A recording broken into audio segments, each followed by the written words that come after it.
said, hold on, let me see you get loose. If you really wanna show me that you let me get loose. No gray goose if you don't get loose. Get up out the coop if you won't get loose. Bend over, reach for your toe, get loose. Hold on to the pole, drop it low and get loose.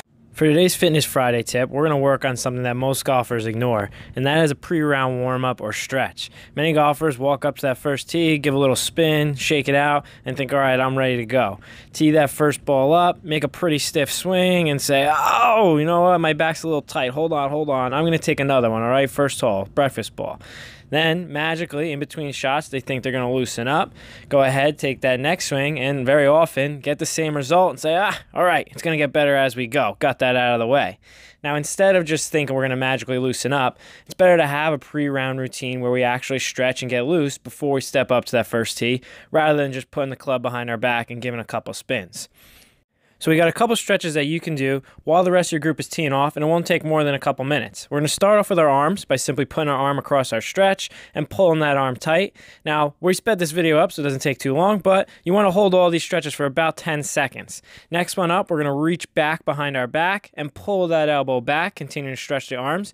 And we're also going to repeat, obviously, every stretch on both sides. Next up's very important. A lot of golfers often complain about elbow pain, where they have golfer's or tennis elbow.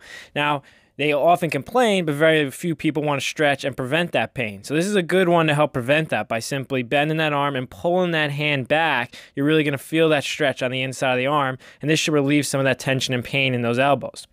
Now, we know we don't just use our arms in the golf swing, so we also have to stretch our legs. Next one up, we're going to simply bend down, try to touch the floor as far down as you can go. Very important, whenever you're stretching, for any stretch, you don't want to bounce, but you want to hold your position and really feel that stretch in the back of your legs. Next up, if you have a club handy, you can use it to help with balance, but we're going to pick one foot up and we're going to pull that foot back, trying to get your knee behind your waist. That's going to really help stretch out that upper leg, and this is going to loosen us up even more. Next, we got a couple important stretches to help with our hip turn and help us use our hips in the golf swing. So we're going to do some side lunges to try to stretch that groin out. So you're going to just widen your stance and lean to one side, and you're going to hold that position. And next up, very important, often neglected, is going to be stretching out that hip flexor.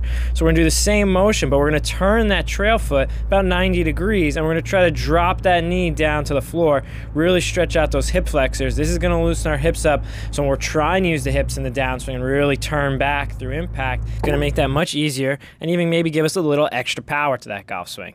Now, while we have that club handy, we're going to pick it back up, but don't get too excited. We're not going to do any whirly birds with that club behind our back, doing a little spin move. But instead, we're going to hold that club up above our head. Now, here we want to really stretch out those obliques. This is going to be a more efficient way to stretch out the sides of our body. So we're going to hold that club up above our head, and we're going to lean to one side, holding that position again, not just bouncing around, really feeling the stretch along the whole side of your body. And then you're obviously going to repeat this to the other side to stretch them both evenly. Finally, we are going to put that club behind our shoulders, and we are going to do a little twist, but like always, we're not going to bounce around. We're rather going to go in our golf posture and hold that turn, trying to get as much turn as you can with your upper body while trying to keep your hips relatively still. This is going to really stretch out that upper back and your lower back as well, so we can be much looser. Now we can walk up to the first tee with only one ball, and we can stripe that down the fairway so you can go low.